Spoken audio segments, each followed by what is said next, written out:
Para la sesión del día de hoy vamos a estar revisando en nuestra clase de Derecho Agrario o vamos a dividir la clase en tres apartados. En un primer momento vamos a revisar lo concerniente a los antecedentes que hemos venido relatando anteriormente. Para un segundo apartado vamos a revisar algunos aspectos relevantes de la ley del 6 de enero de 1915 en materia agraria, la ley de Carranza. Y para finalizar, en la tercera sección vamos a estar revisando algunos artículos de la vigente ley agraria. Eso va a ser la temática del día de hoy, contenido del día de hoy. Respecto a los antecedentes, nos habíamos quedado la vez anterior en la época colonial. Vamos a iniciar hoy con algunos aspectos muy breves en relación a la independencia y hasta antes de llegar a la reforma. En la independencia,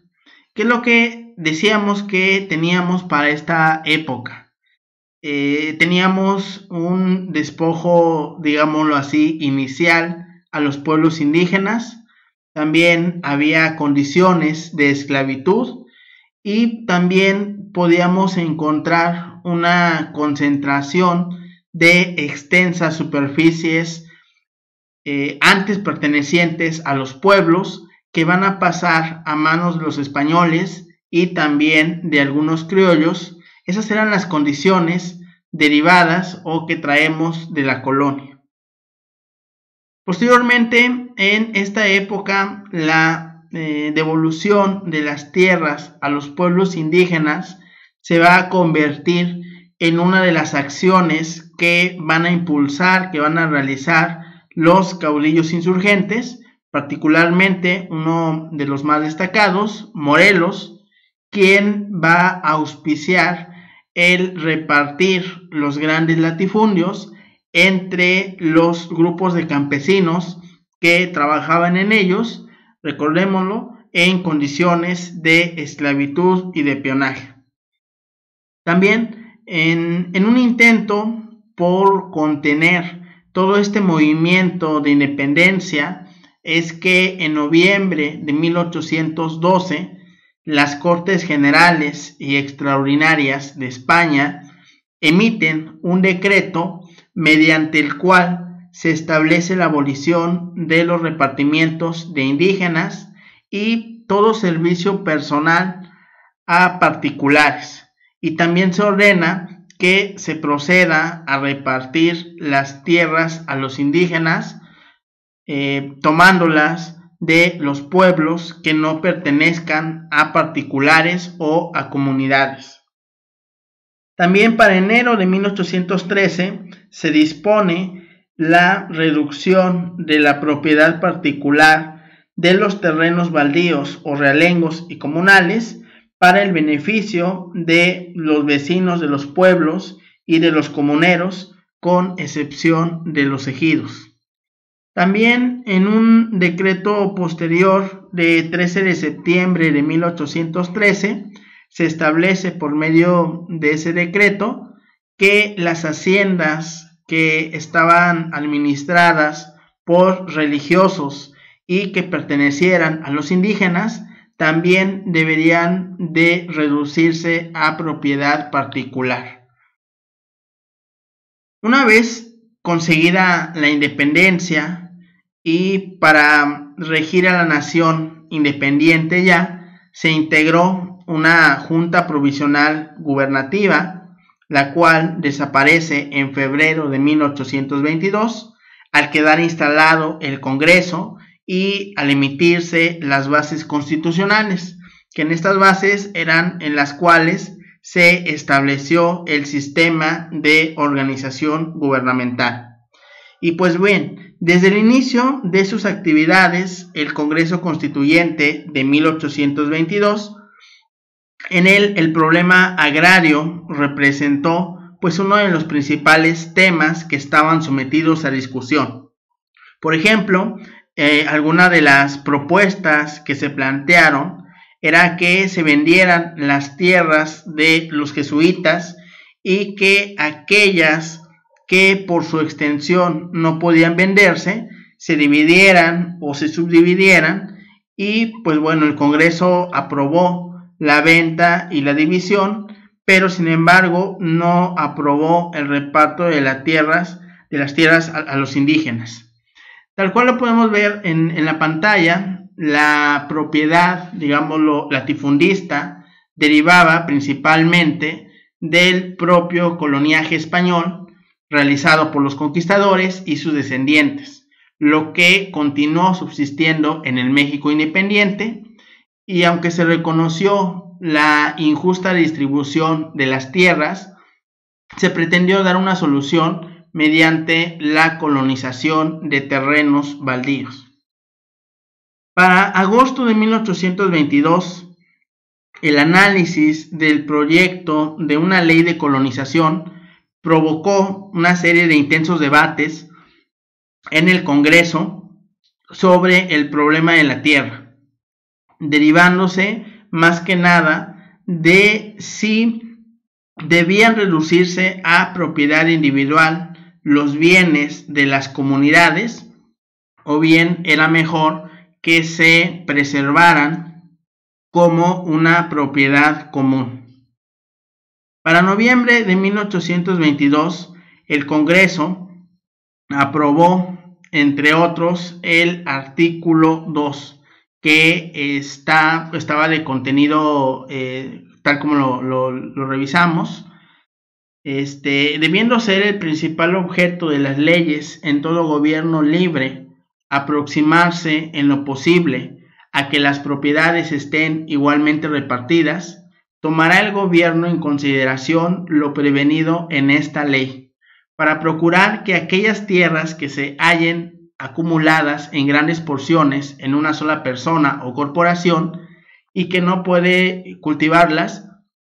sean repartidas entre otras, indemnizando a los propietarios su justo precio a juicio de peritos. Esta ley de colonización del imperio fue aprobada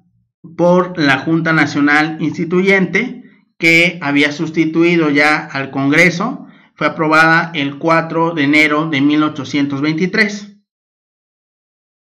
Para agosto de 1824 se aprobó también un decreto sobre colonización que permitió se colonizaran los terrenos de la nación, con excepción de los de la propiedad particular o que pertenecieran a los pueblos o corporaciones, pero no atendió a los reclamos de repartir las tierras a los indígenas. Con todas las medidas tomadas al triunfo del movimiento de independencia, no se había atendido la demanda de los indígenas respecto a la reivindicación de sus derechos sobre la tierra, ya que no solo no se atacó la gran concentración de superficies de tierras que se encontraba administrada por los antiguos terratenientes y pues también por el clero, sino que a través de numerosos bandos, acuerdos, decretos, se fueron concediendo variadas extensiones de tierra a quienes, pues a aquellos que habían participado en la lucha armada. Incluso pues llegó a promoverse que las haciendas de los indígenas se redujeran a propiedad particular. Como resultado de esto que venimos señalando, bueno, pues surgieron nuevas familias que acapararon extensas áreas agrícolas, además de que las congregaciones religiosas continuaron con la concentración de grandes extensiones de tierra por diversas vías. Y esos terrenos llegaban a permanecer ociosos debido a que por sus propias dimensiones pues se hacía difícil su explotación. De ahí que parta la denominación de bienes de manos muertas. Como resultado de todo este proceso, la situación empeoró por virtud también de las leyes y de decretos que estaban orientados a promover la colonización, que propiciaron la concentración de diversas áreas en manos de extranjeros, lo cual a la larga pues dio lugar a la pérdida de buena parte de los bienes nacionales. Para 1824, ya en la Constitución, se va a reiterar el respeto inviolable a la propiedad particular, excepto por causa de utilidad pública, en cuyo caso siempre se va a indemnizar a la parte correspondiente. Para el caso Mata Chávez va a destacar el impacto del texto constitucional en la cuestión agraria, refiriéndose ella a la serie de repercusiones que tendría en el agravamiento del problema agrario y la concentración de tierras derivado de esa reiteración de la convivencia del clero con el Estado como un poder que va a seguir reconociéndose junto al poder político y con todas las consecuencias que el hecho implicaría en los siguientes años, tradicionalmente hasta 1857. La convivencia constitucional del clero con el Estado subsistió, lo que a la larga favoreció la concentración de la tierra en manos de las congregaciones. En las 7 leyes constitucionales de 1836, específicamente en la primera, en derechos y obligaciones de los mexicanos y habitantes de la República, en el artículo 2 de los derechos del mexicano, se estableció que no podía ser privado de su propiedad ni de libre uso y aprovechamiento de ella, excepto por causa de utilidad pública, y que el dueño fuera corporación eclesiástica o secular, sea individuo particular, tendría que ser previamente indemnizado. Para junio de 1843 se expiden las bases orgánicas, las bases de organización política de la República Mexicana, y en su artículo 9, relativo a los derechos de los habitantes de la República, se dispone que la propiedad es inviolable, sea que pertenezca a particulares o a corporaciones, y ninguno puede ser privado o turbado en el libre uso y aprovechamiento de la que le corresponda según las leyes. Cuando algún objeto de utilidad pública exigiere su ocupación, se hará esta, previa a la competente indemnización en el modo que disponga la ley. Y bueno, para culminar con este apartado de los antecedentes, también hay algunas normas en materia agraria que se expidieron en esa época, que por ejemplo podemos encontrar a la ley del 25 de noviembre de 1853, que en su caso declaraba nulas las enajenaciones de terrenos baldíos efectuadas por los estados. Y una más, que era la ley del 7 de julio de 1854, que sujeta a revisión todas las concesiones y enajenaciones realizadas por los gobiernos locales desde 1821. La otra sección tiene que ver con la revisión, en este caso, de los artículos de la Ley Agraria del 6 de enero de 1915. Entonces, pues también cerramos el apartado de antecedentes, bueno, el que traemos subsecuente, y vayamos a esta revisión de estos artículos, que decimos que es una ley importante porque va a influir en el texto del artículo 27 constitucional de 1917. Y bueno, para iniciar con esa exposición, vamos a revisar, o más bien a escuchar un audio de el Instituto Mexicano de la Radio, que nos habla precisamente sobre esa ley.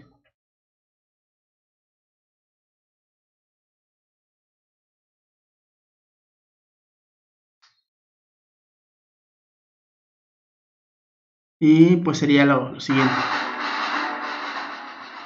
Debido a que la Convención de Aguascalientes lo desconocía como encargado del Poder Ejecutivo y como primer jefe del Ejército Constitucionalista, Venustiano Carranza trasladó su gobierno al puerto de Veracruz. Semanas después de que las tropas estadounidenses desalojaran la ciudad que habían invadido, el 6 de enero de 1915, Carranza emitió la primera ley agraria de la Revolución. Esta legislación era considerada como la más importante en la materia después de las leyes de desamortización y nacionalización de los bienes de la Iglesia a mediados del siglo XIX.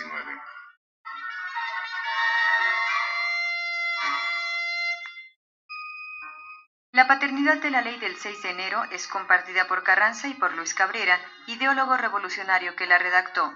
El decreto constituye un intento del carrancismo por atraerse a los campesinos del centro y del norte del país, en momentos en que necesitaba su apoyo para combatir a los rebeldes de aquellos lugares. El intento tuvo éxito, de modo que esta ley, además de su contenido estrictamente agrario, representó un acierto político del constitucionalismo. La ley consta de 9 considerandos y 12 artículos, en los que dispone fundamentalmente lo siguiente. Son nulas las enajenaciones de tierras, aguas y montes realizadas en contravención a lo dispuesto por la ley del 25 de junio de 1856. La división o reparto que se hubiera hecho legítimamente solamente podrá ser modificada cuando así lo soliciten las 2/3 partes de los interesados. Los pueblos que necesitándolos carezcan de ejidos o que no puedan lograr su restitución por falta de títulos, podrán obtener que se les dote del terreno suficiente para reconstruirlos conforme a las necesidades de su población,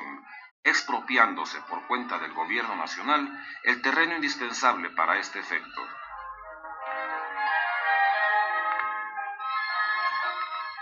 Las solicitudes de restitución de tierras pertenecientes a los pueblos que hubieren sido invadidos u ocupados ilegítimamente se presentarán en los estados directamente ante los gobernadores y en los territorios y Distrito Federal ante las autoridades políticas superiores. Pero en los casos en que la falta de comunicaciones o el estado de guerra dificultare la acción de los gobiernos locales, las solicitudes podrán también presentarse ante los jefes militares autorizados especialmente por el encargado del Poder Ejecutivo.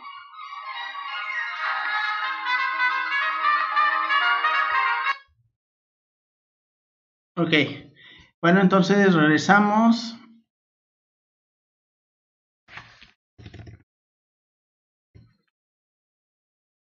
Y bueno, el 6 de enero de 1915, Venustiano Carranza va a promulgar, o promulgó más bien, en Veracruz la ley agraria.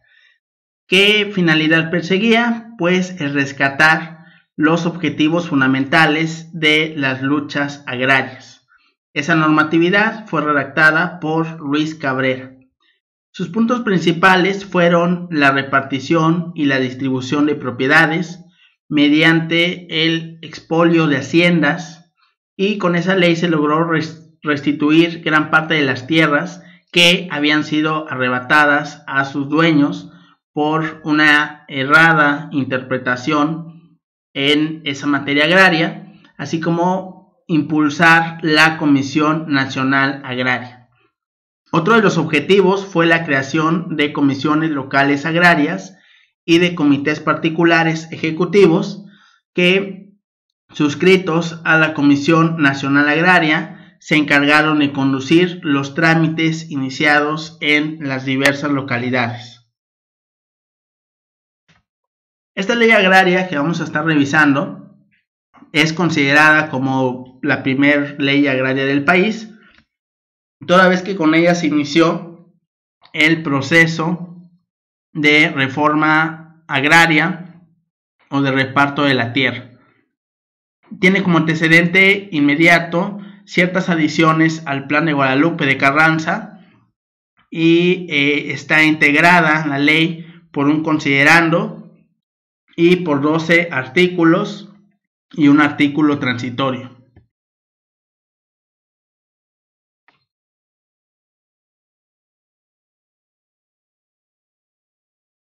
En el considerando, en este considerando hay ciertos planteamientos. Es decir, se reconoce en ese considerando el despojo de que han sido objeto las poblaciones agrícolas de sus terrenos de propiedad comunal o bien de repartimiento que les habían sido concedidos por el gobierno colonial como un medio de asegurar la existencia de la clase indígena, y que precisamente a pretexto de la ley de 25 de junio de 1856 y demás disposiciones que ordenan el fraccionamiento y reducción a propiedad privada de aquellas tierras entre los vecinos del pueblo a que pertenecían, quedaron en poder de unos cuantos especuladores. Bueno, la ley agraria del 6 de enero de 1915, por así decirlo, marcó las pautas para la redistribución de la tierra en México y creó la figura del ejido como una forma de responder a las principales demandas sociales que estaban o que emanaban de la Revolución Mexicana, y tuvo como un objetivo principal revertir las desamortizaciones civiles de las leyes de reforma y las privatizaciones efectuadas durante el Porfiriato para poder reconstruir la propiedad comunal de los pueblos. El proyecto de redistribución de la tierra, originado en la Ley Agraria de 1915 y posteriormente recuperado en la Constitución de 1917,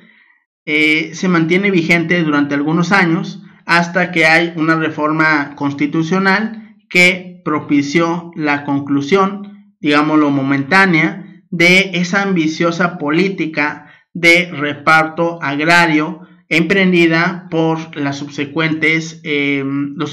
gobiernos postrevolucionarios.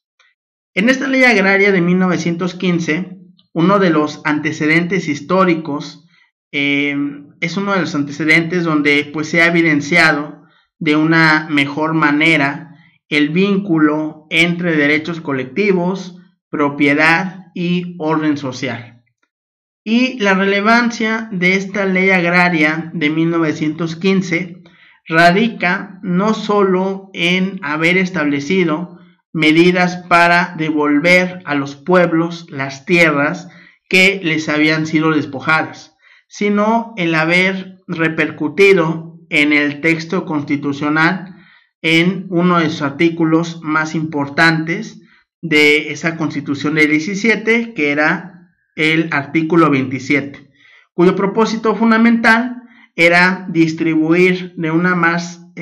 manera más equitativa la riqueza pública mediante la reforma agraria y también de la configuración de la figura de propiedad originaria de la nación, es decir, de las tierras y aguas comprendidas dentro de los límites del territorio nacional. En esa ley de 1915 también se declararon nulas las enajenaciones de tierra, aguas, montes que pertenecían a los pueblos, rancherías, congregaciones y comunidades que se hubieran realizado en contravención a la ley Lerdo, y también se reguló la restitución a los pueblos que pues las habían perdido. A su vez, también se previó que en los casos en los que la restitución no fuera posible porque, por ejemplo, no procedía la nulidad, o cuando los pueblos estuvieran necesitados de tierras, pues serían dotados de ellas mediante las figuras de la expropiación y la reconstitución, hechas por gobernadores y jefes militares, quienes para el caso eran los encargados de implementar esta normatividad. Ahora, Su implementación, el reparto agrario basado en esta ley, en un principio presentó, ya lo decíamos, muchas complicaciones, tales como por ejemplo la dificultad para la restitución cuando las poblaciones carecían de títulos o bien cuando el despojo de esas tierras se había realizado previamente a la promulgación de la ley Lerdo, así como las normativas dispares que se elaboraron a lo largo del territorio nacional. Entonces, con esta ley agraria de 1915 se inicia, por ejemplo, la formación del Archivo General Agrario, en donde las complejidades de la historia agraria pues van a encontrar un respaldo, un testimonio documental. Este recinto se afianzó institucionalmente pues con la redacción del artículo 27 constitucional en 1917 y pues la consiguiente formación de toda la serie de instituciones del Estado mexicano dedicadas al reparto agrario y su certificación legal, desde la Comisión Nacional Agraria, pasando por la Secretaría de la Reforma Agraria, el Registro Agrario Nacional y llegar a la Secretaría de Desarrollo Agrario, Territorial y Urbano. El Archivo General tuvo su origen en este decreto, lo decíamos, del 6 de enero de 1915, con la creación de la Comisión Nacional Agraria, de la Secretaría de Fomento, y a partir de 1917 lo resguardó la Secretaría de Agricultura y Fomento. Los expedientes se empezaron a conformar con los documentos que presentaban los pueblos solicitantes de restitución o de ampliación en cada una de las comisiones locales agrarias, y pues la encargada de los expedientes y de su resguardo fue en un principio la Dirección Jurídica de la Secretaría de Fomento. El Archivo General Agrario es actualmente una dirección de área que depende estructuralmente de la Dirección General de Registro y Control Documental en el Registro Agrario Nacional. Y bueno, ¿cuáles son algunas de las funciones importantes de este Archivo General Agrario? Bueno, la función principalísima viene siendo la guarda, custodia, control, conservación y administración de los documentos que dieron origen a la propiedad social en México, constituida por 30,000 núcleos agrarios que poseen 103.5 millones de hectáreas, que representan más del 50% de la superficie total de nuestro país. Y otra función también tiene que ver con la expedición de copias certificadas de los expedientes, planos y documentos agrarios que están resguardados en ese Archivo General Agrario. ¿Y qué podemos resaltar de los artículos de esta ley de 1915? Por ejemplo, en el artículo primero nos habla de nulidad de todas aquellas enajenaciones, tanto de tierras, aguas y montes, que hubieran pertenecido a los pueblos, rancherías, congregaciones o comunidades, y que hayan sido efectuadas por los jefes políticos, gobernadores o por cualquier otra autoridad, y que lo hayan hecho en contravención a la ley del 25 de junio de 1856 y las demás disposiciones relativas. También se establece la nulidad de todas las concesiones, composiciones, ventas de tierras, aguas y montes hechas por la Secretaría de Fomento, por la Secretaría de Hacienda o por cualquier otra autoridad federal desde el día 1 de diciembre del año de 1876 y que hayan invadido u ocupado ilegalmente los ejidos, terrenos de repartimiento o de cualquier otra clase, igual que hayan pertenecido a los pueblos, rancherías y congregaciones o comunidades. En la fracción tercera se establece la nulidad de todas aquellas diligencias de apeo o deslinde efectuadas por compañías, jueces u otras autoridades con las cuales se haya invadido y ocupado ilegalmente tierras, aguas y montes de los ejidos, de los terrenos de repartimiento o de cualquier otra clase pertenecientes a los pueblos, rancherías, congregaciones o comunidades. En tratándose del artículo segundo, se va a disponer la división o reparto que se hubiera hecho entre los vecinos de un pueblo y en la que haya habido algún vicio, solamente va a poder ser nulificada cuando así se haga la solicitud por las 2/3 partes de esos vecinos o de sus causavientes. Ya en el artículo tercero, nosotros encontramos el establecimiento de que los pueblos que necesiten ejidos y pues que carezcan de ellos o que no pudieran haber logrado su restitución por falta de títulos, por alguna imposibilidad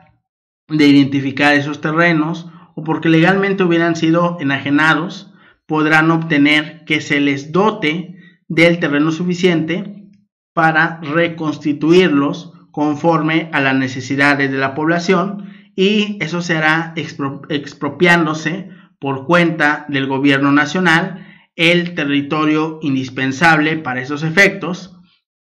¿Qué terreno va a ser? El que se encuentre inmediatamente colindante con los pueblos interesados. Ahora, este artículo cuarto también es ilustrativo porque en él encontramos a las autoridades agrarias que en esos momentos van a llevar a cabo los efectos de la implementación de esta ley y de las demás leyes que se van a expedir posteriormente.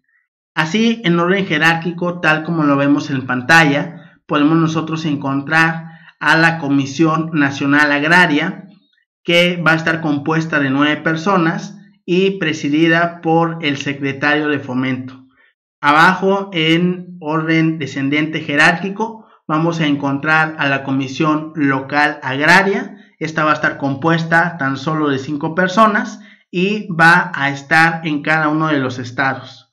Y como tercera autoridad vamos a tener a los comités particulares ejecutivos, estos integrados por 3 personas. Entonces, así tal cual con estas comisiones y con el comité, se inicia una nueva institucionalidad en materia agraria que, como lo podemos visualizar, va a ser de corte administrativo, pero que va a llevar al mismo tiempo funciones de tipo jurisdiccional, porque van a ser las encargadas de integrar y también de desahogar hasta su terminación todos aquellos expedientes que tengan que ver con restituciones, con dotaciones o con ampliaciones de tierras. En el artículo quinto se establece la dependencia de los comités particulares ejecutivos de la Comisión Local Agraria y que van a estar también subordinados a la Comisión Nacional Agraria. Tal como lo vimos en esta última pantalla, así es la jerarquía de estas autoridades en materia agraria que establece la ley y que en el artículo quinto nos lo está mencionando nuevamente. Para el artículo 6 vamos a encontrar que las solicitudes de restitución de tierras pertenecientes a los pueblos que hubieran sido invadidas u ocupadas ilegítimamente se van a presentar en los estados, pero ¿ante quién? Se van a presentar directamente ante los gobernadores, y en los territorios y el Distrito Federal se van a presentar ante las autoridades políticas superiores. Pero en aquellos casos en que haya falta de comunicación o bien el Estado se encuentre en guerra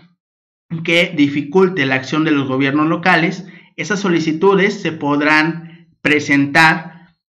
ante los jefes militares que estén autorizados para ese encargo por el Ejecutivo Federal. Y para ello,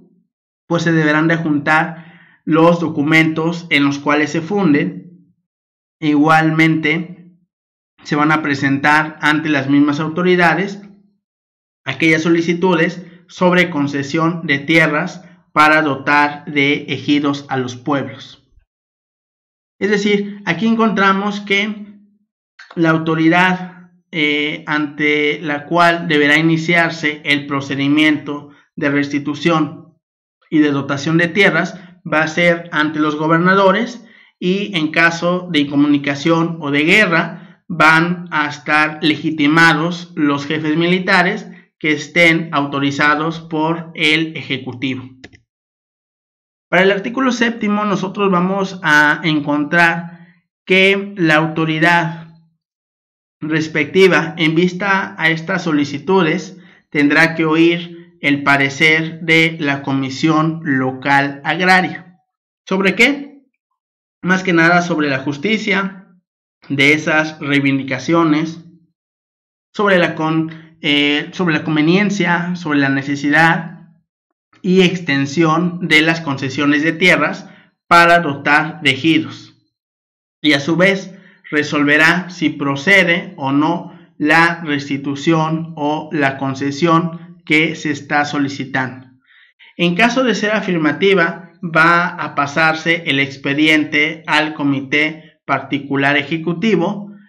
con el fin de que identifique los terrenos, que haga el deslinde y que haga las mediciones pertinentes, y también para que se proceda a hacer la entrega de carácter provisional a los interesados que hayan presentado la solicitud respectiva.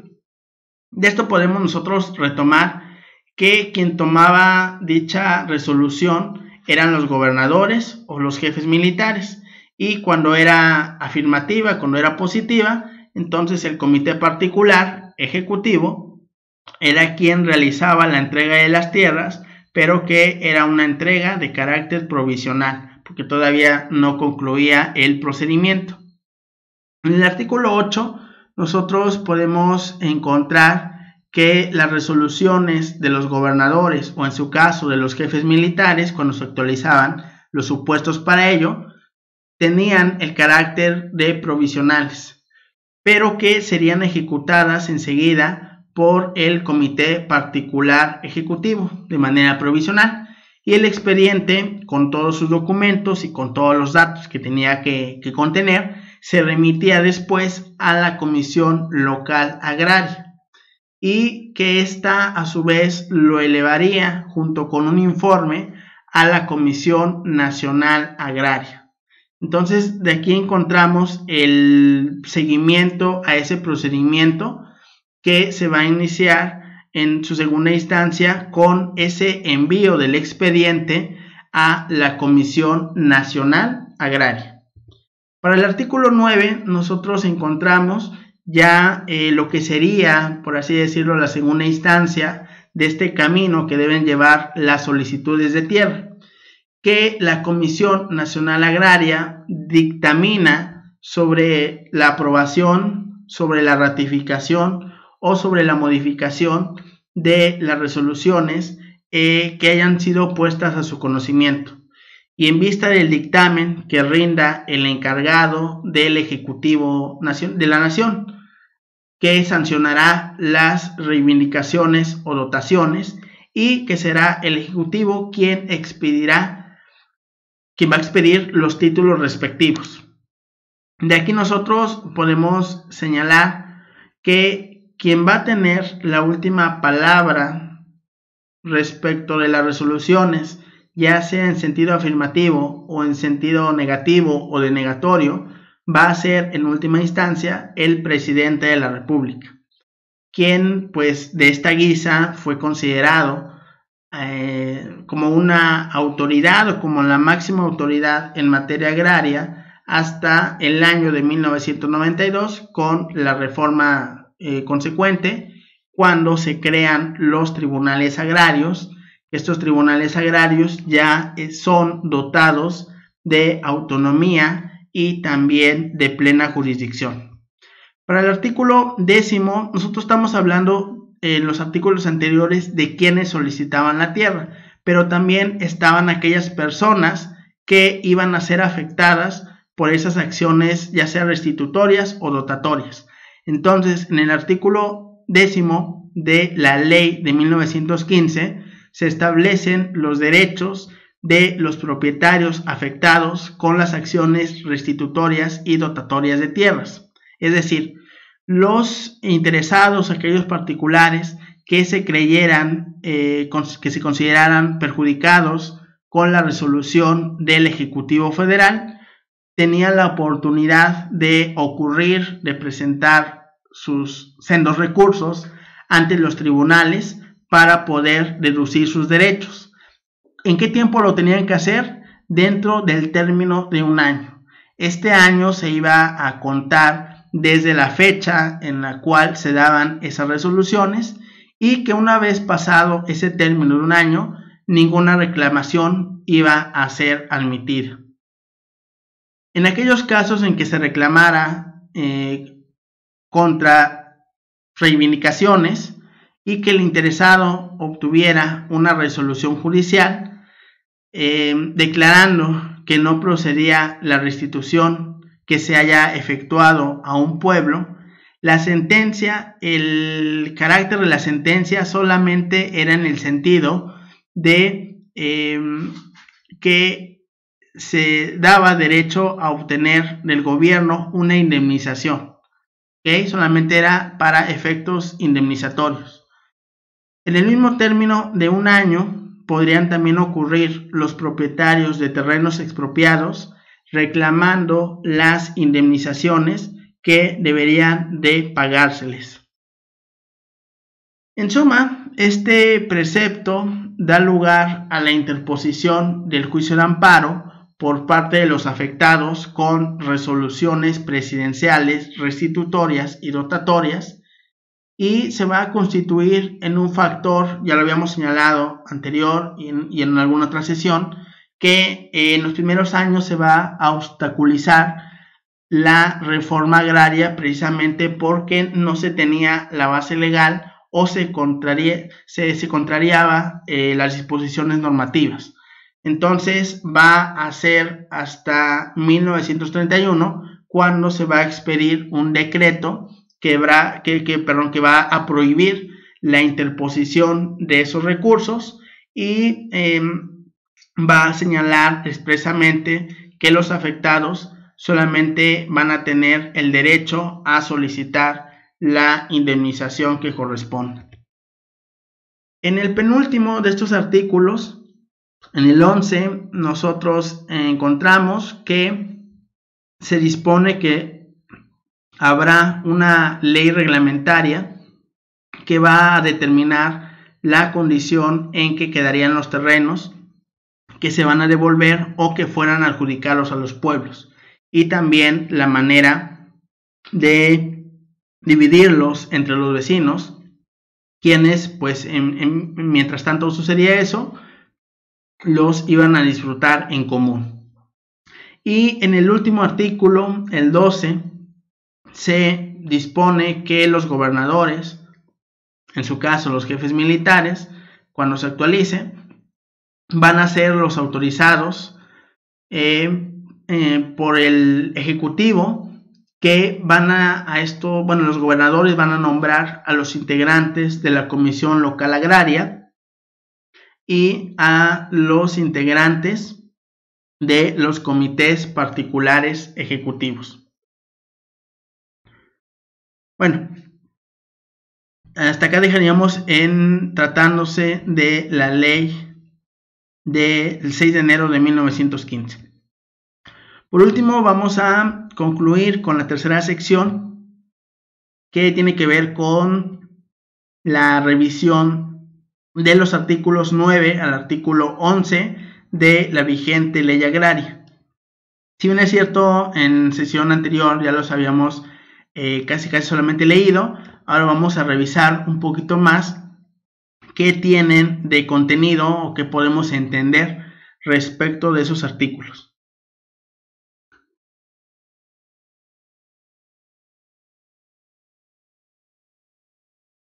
Estamos ya en el título tercero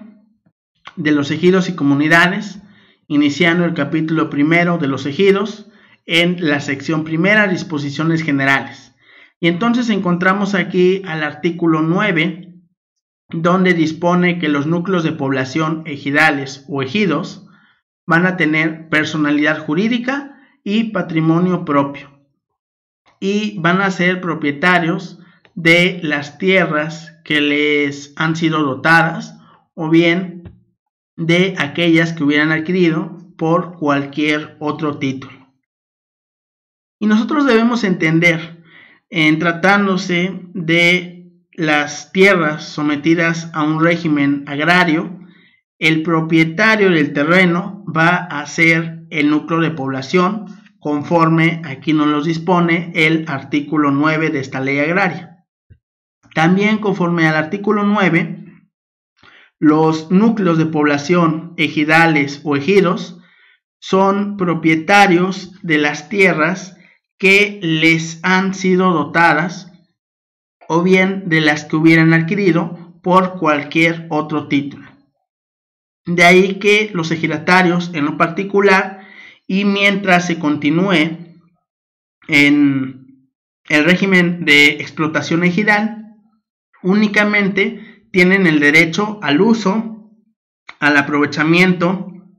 al usufructo, al goce y también al disfrute de sus parcelas,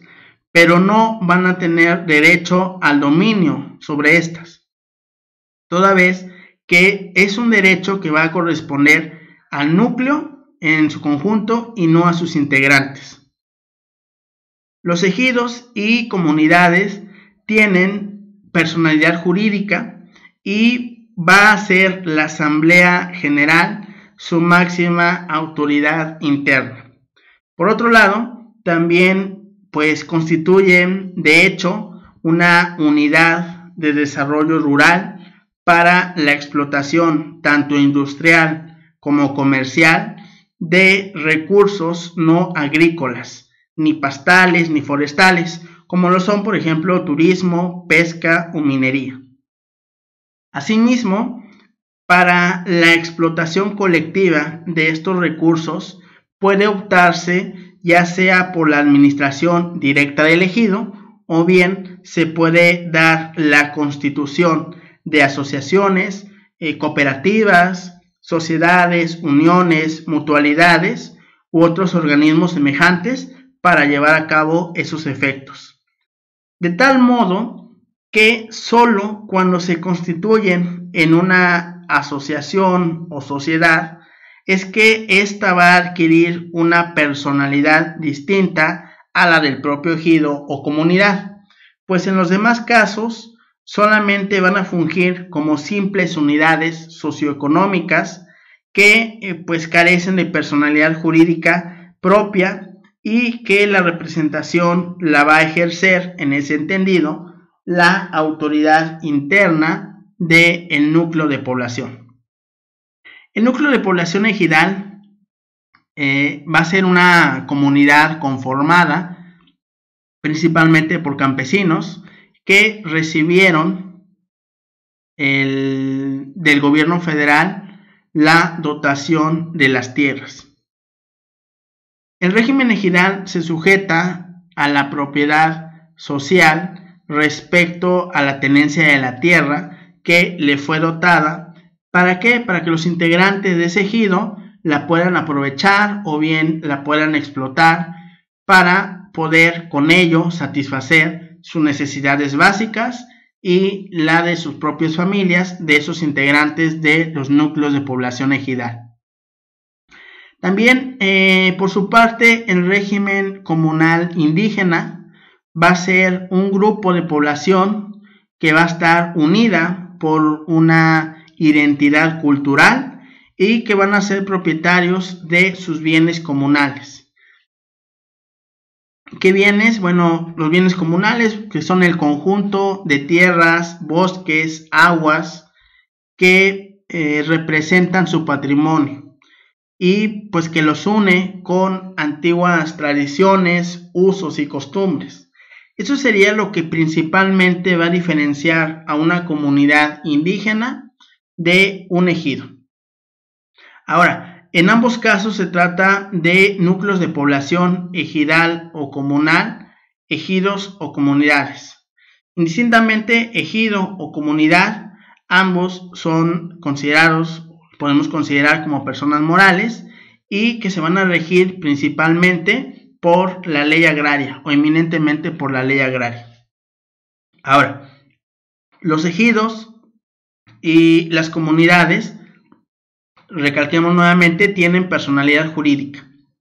Y esto de la personalidad jurídica también nos va a dar pauta, podemos desprender que legalmente van a estar representados por el comisariado ejidal o bien por el comisariado de bienes comunales, en tratándose de las comunidades. O en su caso también pueden ser representados legalmente por el Consejo de Vigilancia en algunos momentos, que en algunos casos muy restringidos, este Consejo de Vigilancia puede en ciertos momentos llegar a representar legalmente cuando el comisariado pues se le ha vencido el plazo y no ha convocado, pero ciertamente esa representación es muy limitada y básicamente solamente va a llevar relación con un proceso de elección. Otra forma de representación en tratándose de ejidos o de comunidades va a ser a través de sus apoderados, mediante la celebración de poderes que pueden otorgar, en su caso, la asamblea o ejidal o la de comuneros. Los ejidos o comunidades también están sujetos o pueden contraer obligaciones contractuales. También van a ser sujetos de responsabilidades tanto al interior, es decir, con sus propios miembros o los integrantes de ese ejido, pero también al exterior, es decir, con terceros. Las comunidades indígenas suelen tener, en su caso, su propio gobierno basado en ¿qué? Pues en sus tradiciones indígenas, pero quien va a tener la representación aún así será siempre el comisariado ejidal o de bienes comunales. Un ejido también se puede constituir en una cooperativa, en una sociedad de producción rural o hasta en una sociedad mercantil, y en este último caso se abre la posibilidad por lo que habíamos comentado del tema de la supletoriedad establecido en el artículo 2 de esta ley agraria. También el ejido o comunidad va a tener un patrimonio propio. ¿Qué patrimonio propio o dónde lo podemos materializar principalmente? Van a ser sus tierras, que estén legalmente reconocidas en el sentido de que les pertenece al núcleo ejidal. ¿Qué más va a conformar el patrimonio del ejido? Por ejemplo, el salón ejidal donde se realizan las asambleas. Puede ser que el ejido tenga alguna empresa, en su caso también va a formar parte del patrimonio. Vehículos,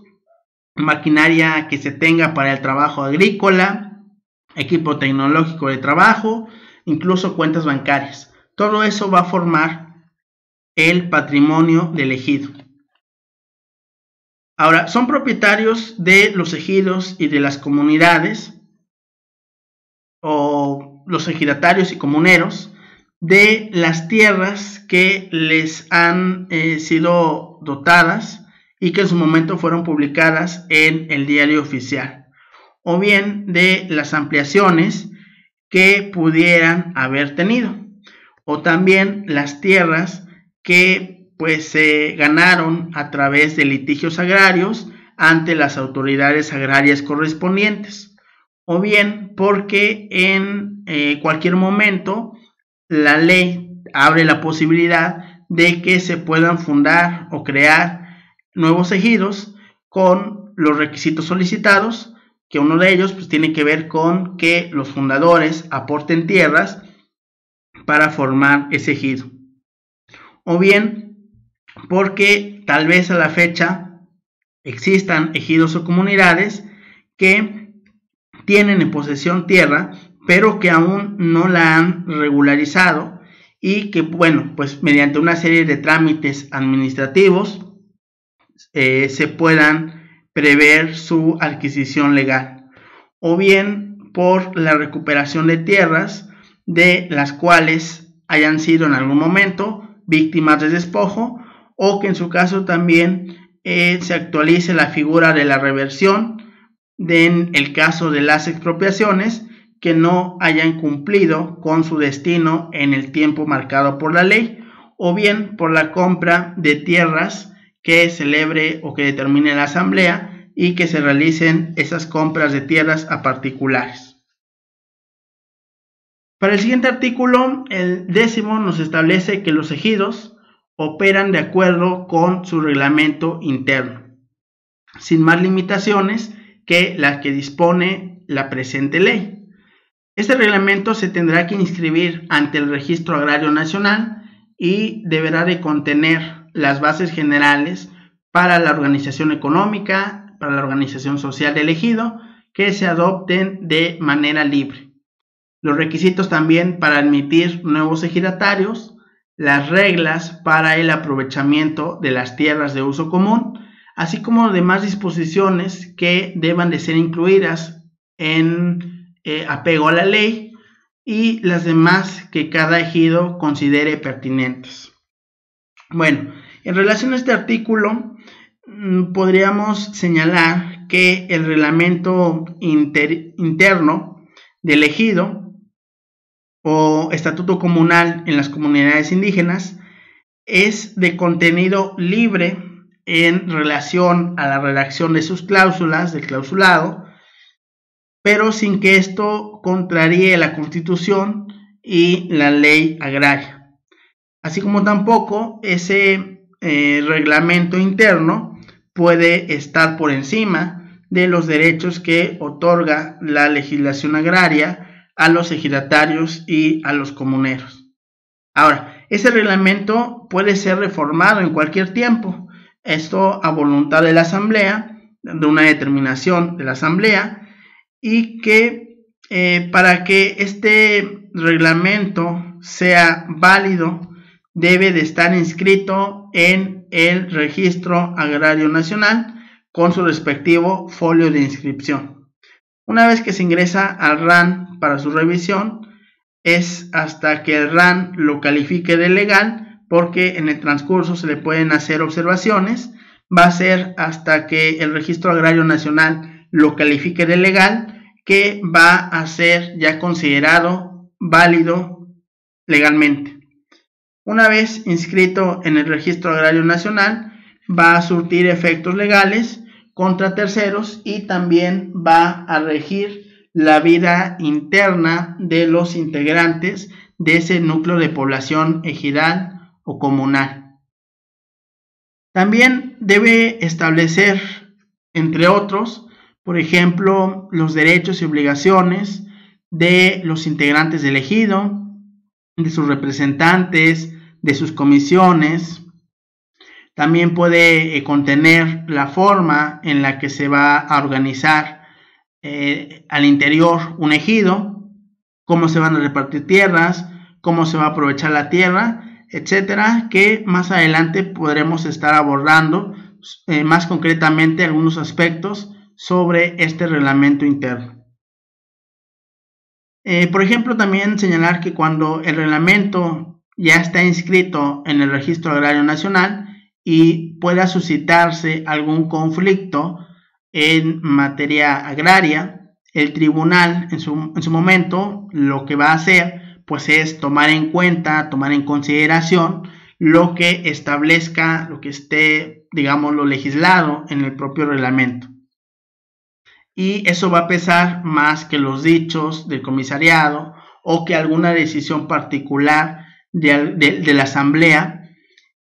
para que el tribunal, en su caso, pueda anular alguna parte de algún acta de una asamblea que, por ejemplo, someta o imponga algún castigo aplicando una determinación aún de carácter mayoritario, pero que sea contraria a lo estipulado en el reglamento interno. Entonces, lo que va a primar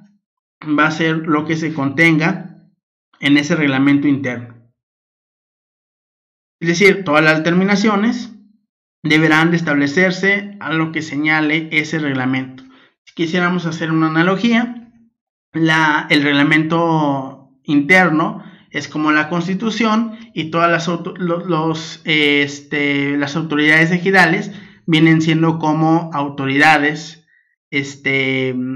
tradicionales, ¿no? Todas las autoridades tienen que ceñirse a lo que establece la Constitución. Es más o menos una analogía en este aspecto. El reglamento interno es lo que va a regir la vida interna como si fuera una legislación, y las autoridades ejidales tienen que ceñirse a lo que se establezca en ese reglamento.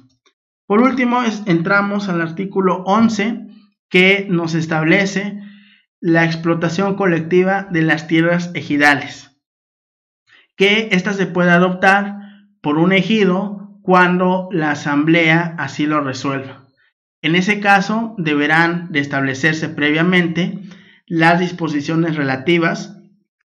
a la forma de organizar el trabajo y la explotación de los recursos del ejido, así como los mecanismos para el reparto equitativo de los beneficios, la constitución de reservas de capital, de previsión social o de servicios, y las que integren los fondos comunales. Los ejidos colectivos ya constituidos o que adopten la explotación colectiva podrán modificar o concluir el régimen colectivo mediante resolución de la asamblea en los términos del artículo 23 de la ley. Y bueno, para concluir, el ejido y comunidad, como se señala, pueden adoptar el régimen de uso común en todas sus tierras. Es decir, todos tendrían el mismo derecho sobre las tierras de uso común. La propiedad legal de las tierras es el ejido o comunidad, y sus integrantes únicamente tendrán en tenencia un porcentaje de esas tierras, amparado con certificados de derechos sobre tierras de uso común o certificados de uso común, coloquialmente, cuyos titulares lo son únicamente los ejidatarios o comuneros. Cuando un ejido adopta el dominio colectivo de las tierras, los posesionarios, los avecendados, no van a ser titulares de esos derechos, ya que se va a encontrar el derecho reservado para los ejidatarios o comuneros. Ahora, la explotación de carácter colectivo, por sus mismas características, por su misma esencia, deberá de ser lo más equitativa posible,